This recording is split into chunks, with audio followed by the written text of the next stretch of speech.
돌아오고 돌아오라 술람미 여자야 돌아오고 돌아오라 우리가 너를 보게 하라. 너희가 어찌하여 마하나임에서 춤추는 것을 보는 것처럼 술람미 여자를 보려느냐? 귀한 자에 따라 신을 치는 내 발이 어찌 그리 아름다운가. 내 넓적다리는 둥글어서 숙련공의 손이 만든 구슬개미 같구나. 배꼽은 섞은 포도주를 가득히 부은 둥근 잔 같고 허리는 백합화로 두른 밀단 같구나. 두 유방은 암사슴의 쌍태 새끼 같고 목은 상아망대 같구나. 눈은 헤스본 바드라빛 문 곁에 있는 연못 같고 코는 다메섹을 향한 레바논 망대 같구나. 머리는 갈멜산 같고 두리운 머리털은 자줏빛이 있으니 왕이 그 머리카락에 매이었구나. 사랑아, 내가 어찌 그리 아름다운지 어찌 그리 화창한지 즐겁게 하는구나. 내 키는 종려나무 같고 내 유방은 그 열매송이 같구나. 내가 말하기를 종려나무에 올라가서 그 가지를 잡으리라 하였나니 내 유방은 포도송이 같고 내 콧김은 사과 냄새 같고 내 입은 좋은 포도주 같을 것이니라. 이 포도주는 내 사랑하는 자를 위하여 미끄럽게 흘러내려서 자는 자의 입을 움직이게 하느니라. 나는 내 사랑하는 자에게 속하였도다. 그가 나를 사모하는구나. 참 제 어렸을 때부터의 모습을 조금 이제 이 말씀을 준비하면서 생각을 했는데, 야, 어렸을 때부터 왜 그렇게 뭔가 이렇게 내 매력을 어필하고 살려고 노력을 했는지 모르겠어요. 고등학교 남자애들의 그 매력 어필은 사실 만화책이 많은 영향을 미칩니다. 그때 당시에 농구를 하면은 멋있을 것 같아가지고 열심히 수업 시간 끝나고 나면 농구를 이렇게 하는데요. 너무 안 멋있어요. 멋있어하지도 않고 키도 조그매가지고 농구도 잘 못합니다. 그 다음에 또 축구 붐이 일었어요. 축구 연습을 그렇게 열심히 했어요. 축구도 왜 그렇게 못하는지 그 이후에도 똑같습니다. 뭐 청년의 때는 또 청년의 때 또 그렇고, 심지어는 목사가 돼서도 매력 어필을 하려고 하는 내 모습을 보고요, 제가 이 말씀을 준비하면서 야, 너 진짜 끔찍하다 하는 생각을 했어요. 성도들이 나만 봐주길 바라는 거예요. 이 매력을 어필한다는 걸 생각을 해보니까 그 폐단에 갇혀 있을 때의 내 모습을 보니까 너무 추잡해요. 성도들이 왜 나만 봐야 됩니까? 이렇게 같이 있었던 학생들이든 학생들하고 섬길 때든 또 무슨 뭘 할 때든 막 내가 뭐 꼭 중심에 서야 될 것 같고, 전혀 그럴 필요가 없는데 그런 마음을 가지고 있어요. 사실 매력이라는 게 참 사람들이 다 갈망하는 거죠. 누구든 나를 바라봐주고 싶어 하고 그렇습니다만은, 진짜 매력은 하나님께 빠져 있을 때 나오는 줄로 믿습니다. 진짜 매력은 하나님에게서 정말 그 모든 삶이 하나님께 바쳐진 삶은 정말 매력적이에요. 어떻게 그렇게 멋있을까요? 우리도 그런 매력이 뿜뿜 나올 수 있기를 바랍니다. 매력이 뿜뿜 나왔으면 좋겠어요. 오늘 본문에 보면은 이 술람미 여인의 아름다운 매력이 막 진짜 엄청나게 그 찬가처럼 이렇게 쓰여 있습니다. 그리고 좀 야합니다. 사실 이 여성성의 그 매력을 하나 이렇게 포인트를 잡아서 썼어요. 사실 뭐 주성류 같은 걸 보면서 이게 뭐 하나하나 그런 성적 매력이다 볼 수 있는 것은 아닌데, 가만히 그 단어들을 하나씩 보면은 완전히 정말 여자에 대해서 그 남자들이 느끼는 그 어필이 분명합니다. 그리고 아주 그냥 정말 대단한 여인이에요. 이제 내용이 이렇게 시작되죠. 술람미 여인이 백성들의 수레 있는 데까지 무의식 가운데 이제 갔습니다. 자기가 참 진짜 그 왕의 그 엄청난 목양의 뭐라 그럴까, 기술, 백합화 가운데에서 양을 먹이는 그 정도의 실력에 자기도 함께 거기에 속해 있고, 또 그럼으로써 이제 그 막 그런 가운데서 이제 뭐 열매들도 보기도 하고 그러다 이제 백성의 수레까지 갔는데, 이제 오늘 말씀의 13절은 이렇게 시작되는 거예요. 돌아오라는 거예요. 다시 돌아와라. 너를 너무 보고 싶다. 누가 친구들이, 이 친구들의 멘트거든요. 이거는 친구들이 이제 막 보고 싶다는 거예요. 올라오라고. 왜 올라오라고 하느냐? 13절에 그 다음 반 딱 쪽에서 돌아오고 돌아오라 술람미 여자야 돌아오고 돌아오라. 여기 우리가 너를 보게 하라. 여기까지는 친구들이 돌아오라고 한 거고요. 그 다음에 신랑이 너희가 어찌하여 마하나임에서 춤추는 것을 보는 것처럼 술람미 여자를 보러 하느냐 하는 것은 이제 신랑의 멘트입니다. 근데 이 신랑이 이렇게 얘기하는 게 참 재밌어요. 왜냐면은 돌아오고 돌아오라. 야, 뭘 또 그렇게 또 술람미 여자를 또 돌아오라고 하느냐라고 얘기하는 거예요. 왜 돌아오라고 할까? 그리고 또 거기다가 뭐라고 하냐면 마하나임에서 춤추는 것을 보는 것처럼. 이 마하나임에서 춤추는 것은 바로 뭘 말하냐면, 야곱이 에서를 만나러 갈 때에 두려움 가운데 있었죠. 에서를 만나러 가는 그 길 가운데에서 천군 천사가 지나가는 것을 보는 곳이 하나가 있었습니다. 천사들이 나타났어요. 그래서 그곳을 마하나임이다라고 불러요. 그리고 나서 이제 에서에게 이제 나가는 장면인데요. 그래서 이 솔로몬의 시에서 나오는 이 마하나임에서 춤추는 여인은 말 그대로 천상의 춤이죠. 천사가 추는 것과 같은 그러한 그 춤을 추는 사랑하는 아내 술람미 여인, 그렇게 우리가 보게 됩니다. 7장 1절부터 5절까지 다 보지는 않겠습니다. 근데 이제 좀 보세요. 1절에 보면은 발이 그렇게 아름답다는 거예요. 발. 야, 여성의 발은 정말 아름다움의 상징이죠. 그렇지 않습니까? 여성의 발은 아름다움이에요. 정말 아름다워요. 남자 발은 냄새 나잖아요. 근데 여자 발은 안 그래요. 항상 이것이 전 세계적으로 이 특이한 여성의 발에 대한 남자들의 이상한 저기가 있어요. 중국에서는 막 그 요족이라 해가지고 발을 꽁꽁 싸매가지고 그 조그만 발이 예쁘다고, 이상한 사람들이, 그렇죠? 근데 지금도 발을, 여자의 발을 강조한 것이 힐 아니겠습니까? 힐. 뒤뚱뒤뚱 걸어 다니게 그렇게 만들어 놓은 거. 근데 그 아름다운 포인트를 또 얘기하고, 그 다음은 널쩍다리. 널쩍다리는 너무 좀 과격한 표현이고 허벅지겠죠. 요즘 뭐 한국 사람들 좋아하는 게 꿀벅지 그러지 않습니까? 그냥 가느다란 허벅지가 아니라, 여기는 뭐 보니까 뭐 장인이 막 그냥 둥그렇게 깎은 구슬깨미 같고 너무 멋져가지고 마음에 와닿지는 않습니다만은, 아무튼 그런 아름다운 그런 것을 말합니다.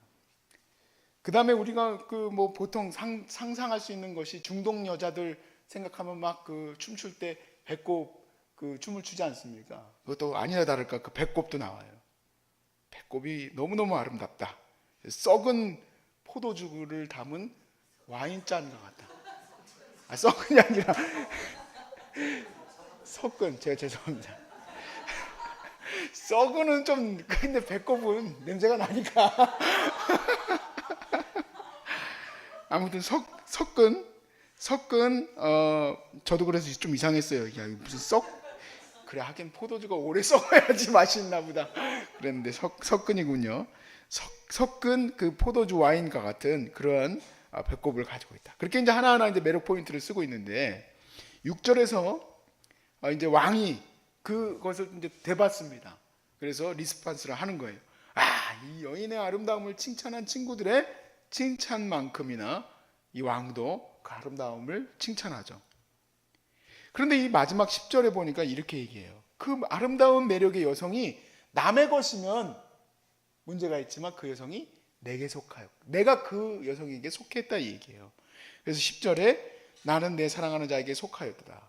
그가 나를 사모하는구나. 그 아름다운 신부가 나를 사랑하는 것은 나와 함께 속해 있는 것이지 않습니까? 어떻게 여러분 신혼으로 다시 돌아가고 계십니까? 그 아름다웠던 모습으로. 이 말대로 여성이 정말 이 여성적인 아름다움으로 문 남성들의 매력을 흠뻑 훔치는 것처럼, 정말 이 교회도, 이 신앙인도 세상에게 그렇게 매력 어필이 충분히 될 수 있기를 바랍니다. 교회와 신앙인의 매력 포인트는 뭘까요? 물론 이거는 뭐 거기서 읽어낼 수 있는 내용은 아니고, 그냥 비유적으로 제가 느끼는 신앙인의 그 아름다운 매력을 같이 나누고 싶어 하는데요. 이 여인의 발부터 얘기했던 것처럼 저는 이 복음의 발이 가장 아름다운 것 같습니다. 복음의 발. 그 정말 오래전 이 영화입니다. 그 미션이라는 영화 혹시 아십니까? 미션이라는 영화는 그 음악으로 좀 많이 유명한데요. 이 미션이라는 영화가 처음 시작될 때 잡는 장면이, 이제 제목이 나오기도 전에 잡는 거 있잖아요. 그게 뭐냐면 막 폭포수가 확 떨어지는데, 거기에 이제 선교사님이 들어가기 전에 어떤 팻말을 하나 딱 보게 돼요. 이제 여기서 선교사님이 돌아가신 거예요. 이전에 있던 어떤 선교사님이. 그리고 이제 그 선교사님이 올라가요. 그 벼랑을 막 올라가는데, 이 감독이 쫙 클로즈업을 하는데, 이 멀리서부터 클로즈업을 하는데, 클로즈업이 딴 데가 아니고요, 그 발을 클로즈업합니다. 일부러 그런 거죠. 왜냐면 복음의 신은 발을 로마서에서 말씀하신 대로 그대로 들어가면서 거기 있는 그 원주민들이 탁 죽이려고 달려올 때 누가 과연 이 잔인한 자들에게 복음을 전한 것인가? 그 말씀 그대로 쫙 이어가는 것 같아요. 그 서사가. 근데 그 서사에서 이 감독이 아름답게 바라봤던 그 장면을 제가 정말 과장 안 하고요. 5번을 돌려봤어요. 그 장면만. 너무 감동적이에요. 왜냐하면은 그 벼랑은 말 그대로 누가 그 벼랑 끝으로 올라갔겠습니까? 뒤로 돌아가면 되지. 근데 그만큼 힘들고 어려운 것이 복음 전하는 현장이다 라는 거를 그 사람이 그 심미적으로 그걸 갖다 쫙 클로즈업하는 거죠. 그런데 우리 어제 봤던 아픈 만큼 사랑한다, 거기서 제가 진짜 눈물이 수도꼭지처럼 흘렀던 게 뭐냐면, 버스가 곧 박누가 선교사다 라고 하는 그 멘트에서요 멈출 수가 없더라고요. 버스, 사실 그 복음이 다니는 그 현장, 복음이 머물고자 하는 그곳이 거칠고 광활한 화산재가 가득한 그곳일지라도 그곳으로 들어가서 그 사람들에게 복음을 전하는 발이 너무 아름답더라고요. 너무 아름다워. 여러분, 우리의 가는 그 모든 곳이 바로 그 세상에 최고로 아름다운 매력의 발이 될 수 있길 바랍니다. 우리 그리스도인들은 사실 포장도로로 달리는 그러한 길이 아닐 수 있습니다. 우리 그리스도인들의 발이 머무는 곳은 벼랑 끝일 수도 있고, 또 화산재가 가득하여서 더 이상 차가 못 나가는 곳일 수도 있고, 또 그리고 이렇게 산골짜기일 수도 있어요. 근데 그곳이 하나님의 발이 머무는 곳이고, 또 그렇기 때문에 가장 아름답고 멋진 매력이 아닐까, 그렇게 생각이 들어요. 물론 제가 배꼽 그런 식으로 하려고 하는 게 아닙니다. 우리의 모든 복음의 현장을 갖다 이렇게 얘기한 거고, 그리고 또 아름다운 것에 대해서 사실 베드로는 이렇게 얘기를 해요. 우리 그리스도인들의 아름다움은 사실 우리 마음에 있다라고 얘기를 하죠. 그래서 베드로전서 우리 한번 찾아봤으면 좋겠는데요. 베드로전서 3장 1절에서 4절 말씀입니다.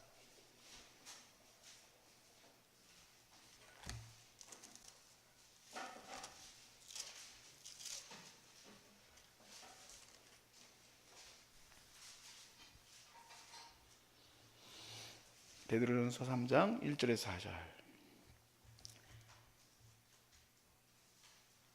같이 읽어보겠습니다. 시작. 아내들아, 이와 같이 자기 남편에게 순종하라. 이는 혹 말씀을 순종하지 않는 자라도 말로 말미암지 않고 그 아내의 행실로 말미암아 구원을 받게 하려 함이니, 너희의 두려워하며 정결한 행식을 봄이라. 너희의 단장은 머리를 꾸미고 금을 차고 아름다운 옷을 입는 외모로 하지 말고, 오직 마음에 숨은 사람을 온유하고 안정한 심령에 썩지 아니할 것으로 하라. 이는 하나님 앞에 값진 것이니라. 아멘. 하나님 앞에 값진 것이라 그랬어요. 그 순종하는 마음. 그러면 이렇게 얘기하죠. 그러면 남편은 어떻게 할 겁니까? 남편은 그리스도께서 교회를 사랑하신 것 같이 사랑하는 것이 최고의 아름다운 모습이라고 저는 믿습니다. 우리 그리스도인들이 관계 속에서, 우리의 이 세상 속에서, 또 이런 세상에서의 사회 속에서의 삶에서 대단하고 멋진 그런 모습들보다도 이렇게 내면 속에 하나님의 거룩한 것이 깊이 뿌리 박혀 있는 것이 최고로 아름다운 모습이에요. 이거를 우리가 부인할 수가 없어요. 사랑을 패할 수 있는 법이 없다 했어요. 사랑은 곧 진리이기 때문에 그렇죠. 솔직한 얘기로 정말 별거는 아니지만 말씀 가운데 내가 조금씩 서봐야 되겠다 생각했을 때 이제 아르바이트를 할 수밖에 없었던 이제 삶 속에서 저는 이 말씀을 철칙같이 생각을 했어요. 아르바이트 할 때에도 나는 그리스도인이기 때문에, 저는 왜냐하면 그리스도인이라는 걸 분명히 드러낼 수밖에 없었던 게, 주일은 일할 수가 없으니까 저는 예수 믿는 사람으로서 주일에는 일할 수가 없습니다. 그렇게 얘기를 하다 보니까 그러면 또 교회 다니는 애구나 하고 대번에 알잖아요. 그리고 나서 하는 일을 보니 하는 둥 마는 둥, 이것은 일을 망치는 둥 하는 것 같이 그렇게 하면 무슨 매력이 나오겠습니까? 사실 솔직히 말해서 진짜 열심히 했어요. 열심히 해보려고 했어요. 어떻게 하죠? 보이지 않는 옛날 얘기를 어떻게 보여드릴지 모르겠어요. 그런데 제가 지금 현재 제 일하는 모습에서 조금, 그게 만약에 예를 들면요, 과거에 안 그랬던 사람이 지금 그럴 것이라는 것은 거의 기대하기 어려운 일이에요. 처음부터 그 마음을 가져야지만 될 수 있는 일 아니겠습니까? 저는 솔직히 지금 제 모습을 보면서 제가 조금 더 건강했으면 좋겠다는 생각도 좀 해요. 왜냐면 일이 산적한데 일을 다 못할 때가 많아요. 말씀을 준비할 때도 조금 더 성실히 준비했으면 좋겠다 하는 생각을 더 할 때가 많아요. 하지만 이 모든 것이 지금 이걸 하니까 이렇게 하는 것은 아닙니다. 그러므로 우리는 우리에게 어떤 일이 주어지든 어떤 삶이 주어지든 어떤 관계가 주어지든 그 모든 것이 그리스도 안에서 내가 있음을 믿으시기 바랍니다. 그래서 그 매력이 하나님 보실 때 값지고 귀한 일이 될 줄로 저는 믿습니다. 예전에 가장 닮고 싶었던 사람은, 웃기는 얘기겠지만 사실 고등학교 애들은 다 그래요. 남자 고등학교 애들. 우리 고등학교 때 유행했었던 슬램덩크라는 그 만화책이 있는데 거의 강백호처럼 되는 게 꿈이에요. 머리도 그렇게 자르고. 대학 다닐 때는 또 대학교 학생으로서 멋진 선배처럼 되고 싶어서 그 외모를 따라하려고 하고, 또 일 잘하시는 분들을 보면 그분처럼 하고 싶어 하고 그랬었습니다만은, 이제 우리의 모습은 그리스도를 닮은 거룩한 사람들의 모습을 닮아가고 싶어 하길 바랍니다. 근데 그걸 깨닫게 됐어요. 그런 모습들이 바로 예수님의 발이고, 그런 모습들이 바로 예수님의 손이에요. 그런 모습들이 바로 예수님의 눈빛이고, 그런 모습들이 바로 예수님의 입술이에요. 그렇게 우리 그리스도인들이 예수님의 모습을 드러내는 거구나. 그렇게 예수님의 모습을 드러내는구나. 예수님의 발이 거친 발이다라는 것을 어떻게 알 수 있을까? 저는 박누가 선교사님이 그 화산지 속으로 들어가는 것을 보면서 저게 바로 예수님의 발이구나. 거친 손으로 열심히 섬기는 손을 보면서 저게 바로 예수님의 손이구나. 우리가 그렇게 주님을 사모하는 것을 통해서 내 모습 속에서 예수님의 은혜들이 뿜뿜 나오는 것 아니겠습니까? 그 매력이 나올 때에야 교회는 참으로 세상에서 빛과 소금으로 역할을 감당해 나갈 줄로 믿습니다. 저는 여러분이 반드시 승리해서 세상에서 많은 영혼들에게 그 영적인 은혜들을 같이 나눌 수 있기를 주의 이름으로 축복합니다.